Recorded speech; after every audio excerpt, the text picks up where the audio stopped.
보바리 부인. 1857년 프랑스의 작가 귀스타브 플로베르는 한 권의 소설을 세상에 내놓았습니다. 그 소설의 제목은 보바리 부인. 이 작품은 출판되자마자 풍기문란을 이유로 재판에 회부되었지만 결국 무죄 판결을 받으며 오히려 더 큰 명성을 얻었습니다. 오늘날 보바리 부인은 세계 문학사에서 가장 위대한 소설 중 하나로 꼽힙니다. 사실주의 문학의 금자탑이자 인간의 욕망과 환상, 그리고 그 환상이 무너지는 순간을 가장 냉철하게 그려낸 작품입니다. 솔직히 고백하자면 평생을 보수적인 가치관 속에 살아온 저로서는 그녀의 선택과 삶을 온전히 이해하기는 무척 힘들었습니다. 도덕이라는 잣대로 보면 비참한 종말을 맞이한 부도덕한 여인이겠지만 플로베르의 문장은 우리에게 묻습니다. 당신의 삶은 과연 안녕한가? 라고 말이죠. 그리고 우리는 엠마 보바리의 비난받아 마땅한 일탈을 왜 세계문학은 170년이 넘도록 이 여인을 놓지 못하는 걸까요? 그 서늘하고도 쓸쓸한 환상 속으로 여러분을 초대합니다. 엠마 보바리의 비극은 단순히 부도덕함의 결과가 아닐지도 모릅니다. 그것은 우리 인간 누구나 가진 지금 여기가 아닌 다른 곳을 꿈꾸는 병, 보바리즘의 끝을 보여준 것이겠지요. 이해할 순 없지만 미워할 수만도 없는 엠마의 뒷모습에서 우리는 무엇을 보았을까요? 제1장 샤를 보바리의 등장. 한 소년이 있었습니다. 그의 이름은 샤를 보바리. 이 소년이 훗날 엠마의 남편이 됩니다.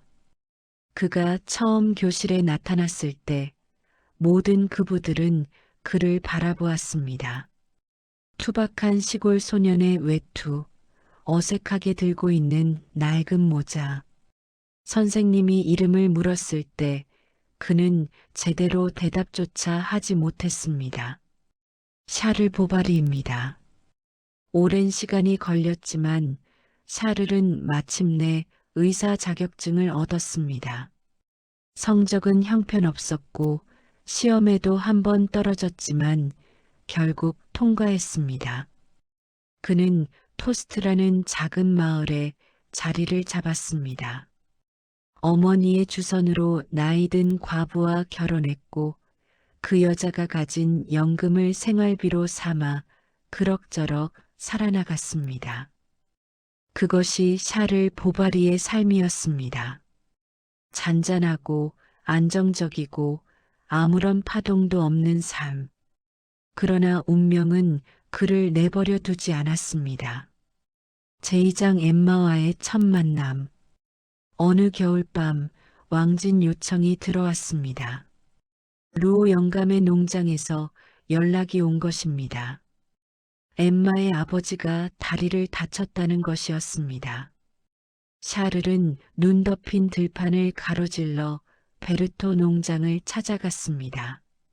집은 생각보다 아늑했습니다. 석조 건물, 마당의 사과나무들, 헛간에서 들려오는 소와 달개 소리, 그리고 문을 열고 나온 한 젊은 여인. 어서 오세요. 아버지가 기다리고 계세요. 그녀의 이름은 엠마 루오였습니다. 샤를은 그녀를 보는 순간 무언가가 가슴속에서 흔들리는 것을 느꼈습니다. 아니, 느꼈다기보다는 처음으로 무언가를 느낀다는 것을 알았다는 표현이 더 정확할 것입니다. 그동안 그의 삶에는 그런 흔들림이 없었으니까요. 엠마는 아름다웠습니다. 검은 머리카락, 갸름한 얼굴, 손가락 끝까지 우아한 손. 그녀는 수도원 학교에서 교육을 받았고 그 흔적이 몸짓 하나하나에 배어 있었습니다. 그녀는 샤를에게 차를 내오고 아버지의 상태를 설명하고 조용히 자리를 떴습니다. 샤를은 왕진을 마치고 돌아오면서도 그녀의 눈빛을 떨칠 수가 없었습니다. 다음 방문, 또 그 다음 방문. 로 영감의 다리가 낫는 동안 샤를은 부지런히 베르토 농장을 찾았습니다. 물론 그는 스스로 인정하지 않았습니다. 그것이 엠마 때문이라는 것을. 하지만 몸은 알고 있었습니다. 그해 봄 아내가 갑작스럽게 세상을 떠났습니다. 상황이 나빠진 것이었습니다. 샤를은 슬퍼했지만 그 슬픔이 어디서 왔는지 정확히 알 수 없었습니다. 아내를 잃은 슬픔인지 아니면 이제 모든 것이 허락되었다는 이상한 해방감인지. 그의 여름이 오기 전 엠마 아버지는 딸을 샤를과 결혼시켰습니다. 자네가 좋은 사람이란 걸 나는 알아. 내 딸이 행복할 거야. 샤를과 엠마의 결혼식이 치러졌습니다. 손님은 많았고 음식은 풍성했고 춤은 새벽까지 이어졌습니다. 모두가 행복해 보였습니다. 그리고 그 행복은 적어도 샤를에게는 진심이었습니다. 그러나 엠마는 달랐습니다. 결혼식 날 밤 그녀는 자신이 느껴야 한다고 생각했던 행복이 오지 않는다는 것을 알았습니다. 뭔가 빠진 것 같았습니다. 기쁨이라는 것이 이렇게 조용하고 평범한 것이었나 하고 그녀는 자문했습니다. 주인공 엠마는 북프랑스 루앙 부근의 부유한 농가의 외동딸이며 인생에 있어서 커다란 꿈을 품은 미모의 정열적인 여성입니다. 엠마는 수년원에서 10대를 보냈습니다. 엠마가 13살 되던 해 그녀의 아버지는 딸을 수녀원에 보냈습니다. 그곳은 고요하고 정갈했습니다. 하얀 베일을 쓴 수녀들이 소리 없이 복도를 지나다녔고 공기 중에는 늘 서늘한 향취와 은은한 촛불 냄새가 감돌았죠. 처음 한동안 엠마는 그 경건함에 매료되었습니다. 미사 시간에 울려 퍼지는 오르간 소리와 성가대의 노래는 어린 엠마의 감수성을 자극하기에 충분했습니다. 하지만 여러분, 엠마가 그곳에서 사랑한 것은 하느님이 아니었습니다. 그녀가 사랑한 것은 종교가 주는 그 분위기였습니다. 제단 앞에 엎드려 기도할 때 느껴지는 서늘한 감촉, 성인들의 순교 이야기가 주는 비극적인 아름다움. 그녀는 신앙조차 하나의 로맨스처럼 소비하고 있었던 것입니다. 그런 엠마의 영혼을 결정적으로 뒤흔든 것은 수녀원에 빨래를 하러 오던 한 노파였습니다. 그 노파는 바구니 깊숙한 곳에 낡은 소설책들을 숨겨 들어왔죠. 엠마와 친구들은 수녀들의 눈을 피해 그 책들을 탐독하기 시작했습니다. 그 책 속에는 엠마가 한 번도 보지 못한 세상이 있었습니다. 책장 속에는 늘 달빛이 비치는 호숫가가 있었고 그곳에는 비단 옷을 입고 눈물을 흘리는 백작 부인과 그녀를 위해 목숨을 거는 용감한 기사들이 등장했습니다. 충성스러운 게, 무너진 성벽, 그리고 영원한 사랑의 맹세.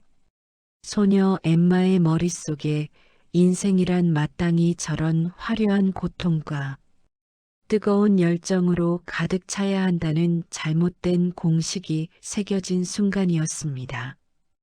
엠마는 수녀원 시절 몰래 숨겨 들어온 로맨스 소설들의 영혼을 빼앗깁니다.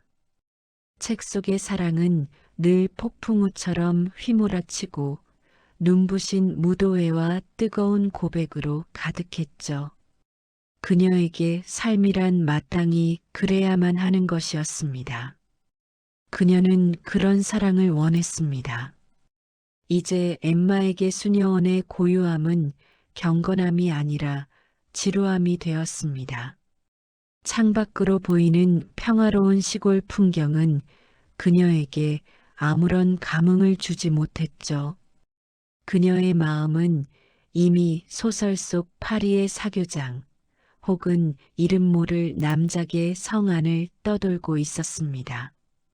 이것이 바로 후대의 평론가들이 말하는 보바리즘의 시작입니다. 자기가 처한 현실은 부정한 채 가질 수 없는 허상만을 쫓으며 스스로를 불행하게 만드는 병이죠. 엠마는 믿었습니다. 언젠가 백마를 탄 기사가 나타나 이 지겨운 수녀원에서 자신을 구출해 줄 것이라고 말입니다. 하지만 샤를은 달랐습니다. 그는 저녁을 먹고 나서 이야기를 나누는 것이 행복이었고 일요일에 함께 산책하는 것이 낭만이었습니다. 그는 아내를 사랑했지만 그 사랑은 너무나 조용하고 너무나 안정적이었습니다. 불꽃 같은 것이 없었습니다. 소용돌이가 없었습니다. 엠마는 자신이 왜 불행한지 처음에는 이해하지 못했습니다. 아니, 불행이라고 부르는 것조차 망설였습니다. 집이 있었고, 남편이 있었고, 먹을 것이 있었습니다. 무엇이 부족한 것일까요? 그녀는 점점 권태로워졌습니다. 토스트의 생활은 단조로웠습니다. 항상 같은 사람들, 항상 같은 대화, 항상 같은 하루. 비가 오면 지늘길이 되고 맑은 날에는 먼지가 일었습니다. 마을 사람들은 소박했지만 그녀에게는 지루했습니다. 그녀는 창문을 바라보며 먼 곳을 꿈꾸었습니다. 파리. 그녀는 파리를 가본 적이 없었지만 책 속에서 수없이 상상했습니다. 넓은 대로 화려한 마차, 반짝이는 살롱, 재치 있는 대화를 나누는 신사들과 우아한 귀부인들. 그 세계가 어딘가에 존재한다는 것을, 그리고 자신은 그 세계와 멀리 떨어진 곳에 있다는 것을 그녀는 뼈저리게 느꼈습니다. 제사장 보부아스를 성의 무도회. 그리고 기회가 왔습니다. 어느 가을날 보부아세르 후작으로부터 초대장이 도착했습니다. 성에서 무도회를 연다는 것이었습니다. 샤를이 후작댁의 환자를 치료해 준 것에 대한 감사였습니다. 엠마는 처음으로 가슴이 뛰었습니다. 성은 황홀했습니다. 수십 개의 촛불, 금박 입힌 천장, 보석이 반짝이는 부인들, 군복을 입은 신사들. 그것은 엠마가 꿈꿔왔던 세계였습니다. 그 세계가 실제로 존재했던 것입니다. 그녀는 춤을 추었습니다. 자작이라는 귀족이 그녀에게 손을 내밀었고 그들은 홀을 가로질렀습니다. 음악이 울리고 스커트가 펄럭이고 촛불이 빙글빙글 돌았습니다. 엠마는 그 순간이 영원히 계속되기를 바랐습니다. 한편 샤를은 한쪽 구석에서 내내 서성였습니다. 춤을 출 줄 몰랐기 때문입니다. 그는 와인을 마시며 아내가 춤추는 모습을 바라보았고 그것이 그에게는 충분한 행복이었습니다. 새벽이 되어 성을 나설 때 엠마는 마차 안에서 긴 한숨을 내쉬었습니다. 이것이 삶이다 라고 그녀는 생각했습니다. 그리고 동시에 또 다른 생각이 밀려왔습니다. 내 삶은 이것이 아니다. 제오장 용빌로 새로운 시작. 무도회 이후 엠마의 권태는 더욱 깊어졌습니다. 그녀는 자주 아팠습니다. 두통, 피로, 이유 없는 눈물. 샤를은 걱정이 되었습니다. 토스트의 환경이 아내에게 맞지 않는 것 같았습니다. 마침 이용 빌라베라는 작은 마을에 의사 자리가 비어 있었습니다. 부부는 이사하기로 했습니다. 새로운 곳에서 새로운 시작을. 엠마는 이미 임신 중이었습니다.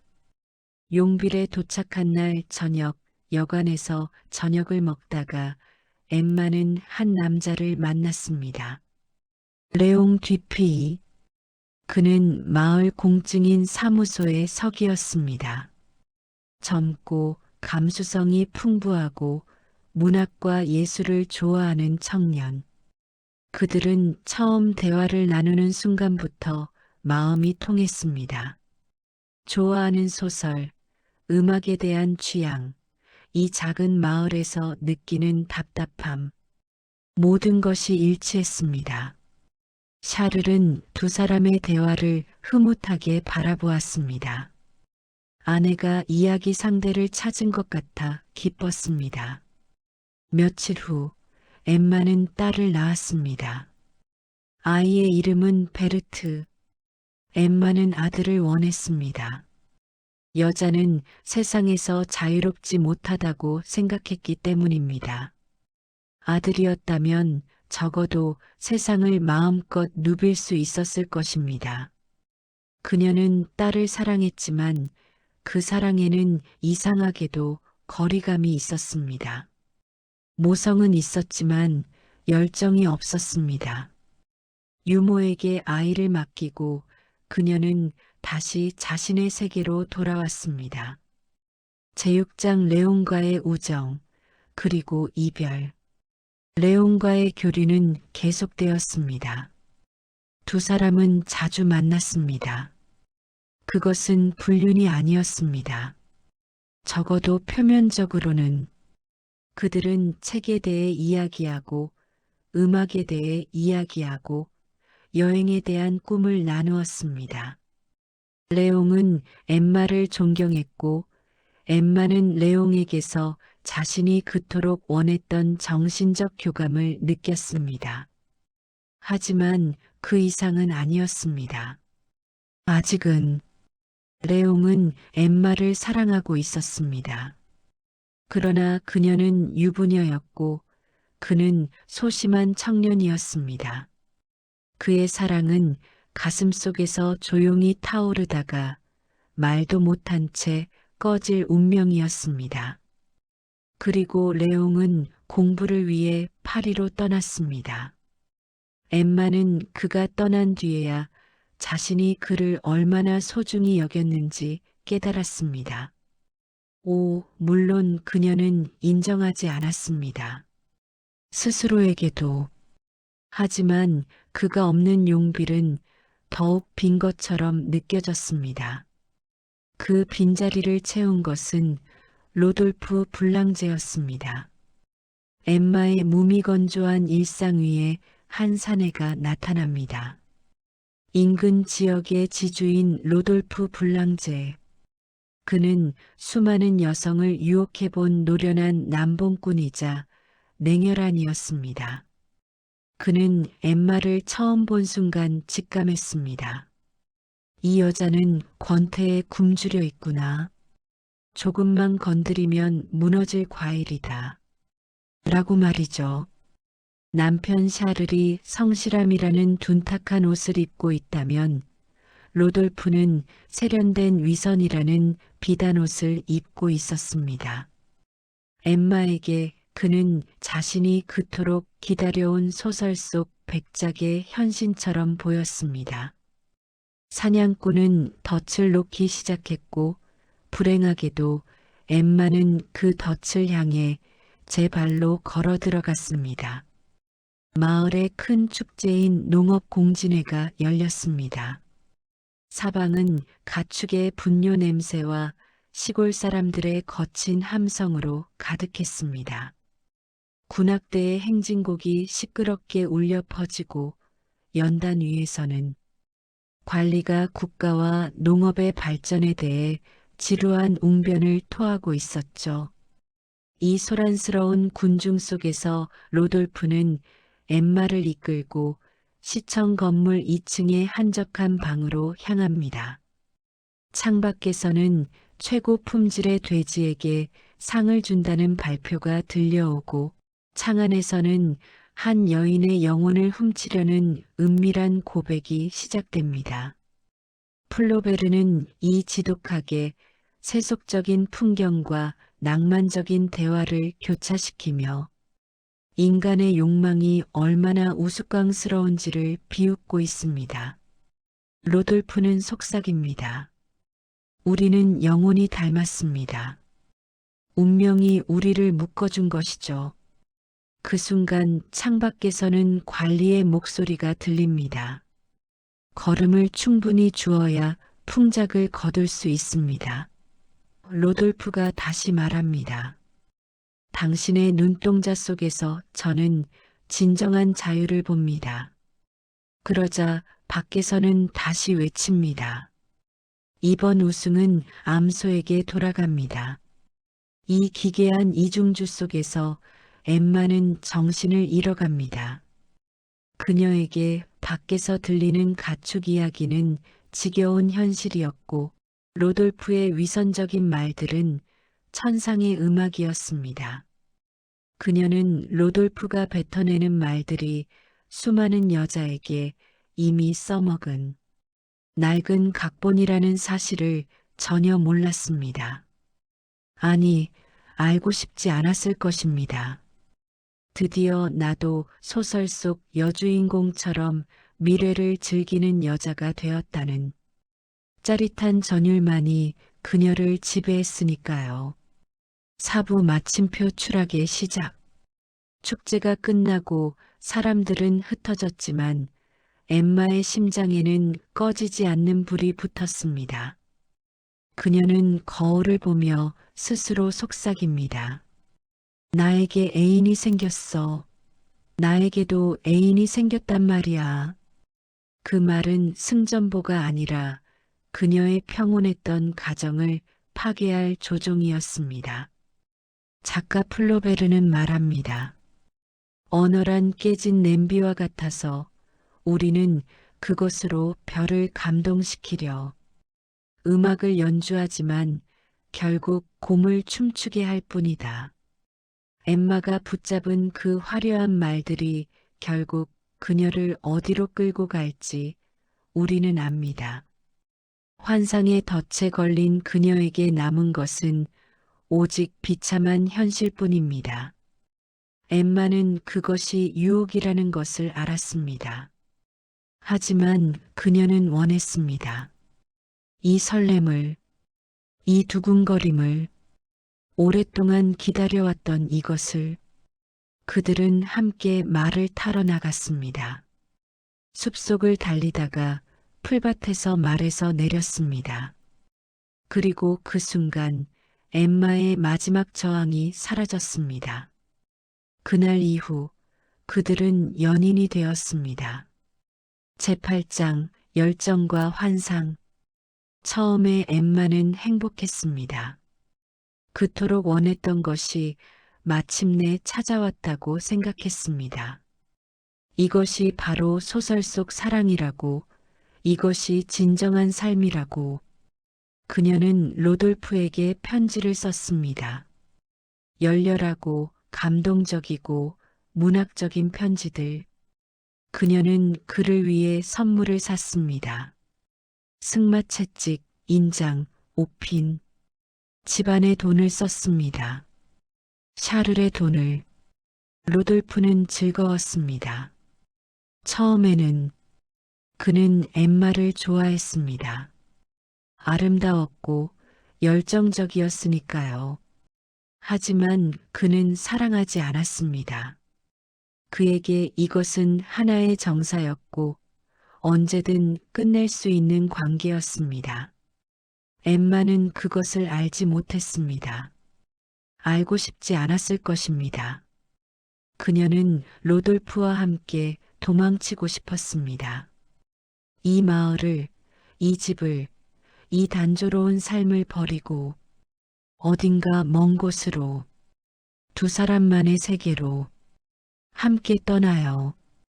당신과 나 베르트까지 새로운 삶을 시작할 수 있어요. 로돌프는 웃었습니다. 그 웃음 속에 무엇이 담겨 있는지 엠마는 보려 하지 않았습니다. 제구장 배신. 출발하기로 한 날 아침 편지가 왔습니다. 로돌프의 편지였습니다. 부인, 저는 떠날 수 없습니다. 우리의 관계를 계속하는 것은 당신에게도 나에게도 좋지 않습니다. 언젠가는 당신도 이해하게 될 것입니다. 제가 이렇게 하는 것이 당신을 위한 것임을. 엠마는 다락방으로 올라갔습니다. 창문을 열었습니다. 아래를 내려다보았습니다. 오래, 오래 바라보았습니다. 그리고 샤를의 목소리가 들렸습니다. 아래층에서 그녀를 부르는 목소리. 그녀는 창문에서 물러났습니다. 그 이후 엠마는 오랫동안 병석에 누웠습니다. 이유를 알 수 없는 병. 몸이 아픈 것인지 마음이 아픈 것인지 고열, 선망, 혼수 상태. 샤를은 밤새 그녀 곁을 지켰습니다. 마을의 성당 종소리를 들으며 그녀는 다시 신앙으로 기울었습니다. 하지만 그것도 오래가지 않았습니다. 봄이 되었습니다. 샤를은 아내를 위해 루앙의 오페라 공연 티켓을 구했습니다. 기분 전환이 될 것이라고 생각했습니다. 루치아 디 람메르무어 공연이었습니다. 공연장에서 엠마는 그를 만났습니다. 레옹이었습니다. 파리에서 법학 공부를 마치고 루앙의 공증인 사무소에서 일하고 있었습니다. 예전보다 세련되어 있었습니다. 파리에서 보낸 시간이 그에게 자신감을 불어넣어 준 것이었습니다. 그들은 대화를 나누었습니다. 마치 오랫동안 기다렸던 것처럼 자연스럽게. 샤를은 다음날 환자가 있다며 먼저 돌아갔습니다. 엠마만 루앙에 남았습니다. 그리고 다음날 레옹은 엠마에게 고백했습니다. 오래전부터 당신을 사랑해왔다고. 이번에는 엠마도 망설이지 않았습니다. 그들은 연인이 되었습니다. 엠마는 매주 목요일마다 피아노 레슨을 받는다는 핑계를 대고 루앙으로 갔습니다. 샤를은 아무것도 몰랐습니다. 아내가 음악 공부를 한다는 것에 그저 흐뭇해했습니다. 제11장 빚더미. 하지만 엠마의 삶에는 또 다른 문제가 쌓여가고 있었습니다. 빚이었습니다. 오래전부터였습니다. 로돌프와의 연애 시절부터 엠마는 레로라는 옷감 상인에게서 물건을 외상으로 사왔습니다. 레이스, 비단, 장식품, 자신이 원하는 것들, 자신이 마땅히 가져야 한다고 생각하는 것들. 레로는 친절했습니다. 언제든지 갚아도 된다고, 어음으로 해도 된다고. 하지만 어음은 어음을 낳았고 이자는 이자를 낳았습니다. 엠마는 샤를의 서명을 위조했습니다. 그것이 범죄라는 것을 알면서도 지금 당장 필요했기 때문에, 그것이 현실에서 도피하는 방법이었기 때문에. 그리고 마침내 고지서가 날아들었습니다.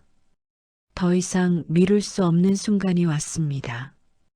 집과 가구가 압류당할 위기에 처했습니다. 엠마는 필사적으로 돈을 구하려 했습니다. 세무사를 찾아가고 귀족을 찾아가고 로돌프를 찾아갔습니다. 로돌프는 거절했습니다. 레옹은 가져다 주겠다고 했지만 결국 마련하지 못했습니다. 제12장 비소 1847년 3월의 어느 저녁 엠마는 옴의 약사의 가게로 갔습니다. 약사는 자리를 비운 상태였습니다. 견습생 소년만이 있었습니다. 비소가 필요해요. 쥐약으로 쓸 거예요. 소년은 주저했습니다. 하지만 엠마의 눈빛은 단호했습니다. 소년은 결국 창고로 가서 비소를 가져왔습니다. 엠마는 집으로 돌아왔습니다. 그리고 그 자리에서 비소를 삼켰습니다. 처음에는 아무렇지도 않았습니다. 그러나 이내 쓴맛이 퍼지기 시작했습니다. 그 다음에는 통증이, 구역질이, 그녀는 침실로 올라가 침대에 누웠습니다. 샤를이 돌아왔습니다. 아내의 상태를 보고 의사들을 불렀습니다. 루앙에서 전문의까지 달려왔습니다. 그러나 아무것도 할 수 없었습니다. 독은 이미 퍼져 있었습니다. 엠마는 이틀간 고통 속에 누워 있었습니다. 마지막 날 새벽 그녀는 신부를 불러달라고 했습니다. 종부성사가 치러졌습니다. 신부가 십자가를 가져다 댔을 때 그녀는 마지막 힘을 다해 십자가에 입을 맞추었습니다. 그리고 눈을 감았습니다. 엠마 보바리는 28살이었습니다. 제13장 샤를 남겨지다. 샤를은 무너졌습니다. 그는 며칠 동안 아무것도 하지 못했습니다. 먹지도 자지도 못했습니다. 그저 아내의 관 옆에 앉아 있었습니다. 그녀의 손을 잡고 그 차가워진 손을 놓지 못했습니다. 장례가 치러지고 사람들이 떠난 뒤에도 샤를은 슬픔 속에서 헤어나오지 못했습니다. 그러다 빛 청구서들이 쏟아지기 시작했습니다. 레로의 청구서, 차압 통지. 샤를은 처음으로 아내가 얼마나 많은 빚을 져왔는지 알게 되었습니다.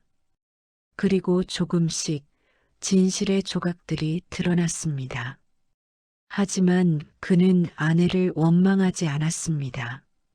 그는 아내를 사랑했기 때문입니다. 마지막까지 어느 날 그는 우연히 로돌프와 마주쳤습니다. 로돌프가 아내의 연인이었다는 것을 어렴풋이 짐작하게 된 뒤였습니다. 하지만 샤를은 그를 비난하지 않았습니다. 그저 이렇게 말했습니다. 당신을 원망하지 않습니다. 운명이 그런 것이었겠지요. 그해 가을, 샤를은 정원 벤치에서 홀로 숨을 거두었습니다. 의사들은 심장마비라고 했습니다. 딸 베르트는 할머니에게 그리고 결국 공장에서 일하게 되었습니다. 에필로그 플로베르의 목소리. 귀스타브 플로베르는 오랫동안 이 소설을 쓰는 것이 고통스럽다고 말했습니다. 보바리 부인, 그것은 나다. 그 유명한 말이 사실인지는 알 수 없습니다. 하지만 그 말이 담고 있는 것은 분명합니다. 플로베르는 엠마를 단순히 어리석은 여자로 혹은 나쁜 여자로 그리지 않았습니다. 그녀는 인간의 보편적인 욕망을 가진 사람이었습니다. 더 나은 것을 원하는 욕망, 현실보다 아름다운 것을 꿈꾸는 욕망, 삶이 책 속의 이야기처럼 빛나기를 바라는 욕망. 그 욕망이 틀린 것이었을까요? 플로베르는 대답하지 않습니다. 단지 보여줄 뿐입니다. 엠마의 꿈을, 엠마의 선택을, 그리고 그 결과를 냉정하고 정확한 문장으로 단 한 줄의 감상적인 설명도 없이 그것이 바로 이 소설이 170년이 지난 오늘날에도 살아있는 이유입니다. 우리 모두의 가슴속 어딘가에 엠마가 있기 때문입니다. 현실에 만족하지 못하는 엠마가, 환상과 현실 사이에서 길을 잃은 엠마가, 보바리 부인, 그것은 바로 우리입니다. 이 작품은 1857년 프랑스에서 처음 출판되었으며 오늘날까지 세계 각국에서 번역되어 읽히고 있습니다. 어떠셨나요? 재미있으셨다면 구독과 좋아요 부탁합니다. 지금까지 달빛 아래 문장이었습니다. 들어주셔서 감사합니다.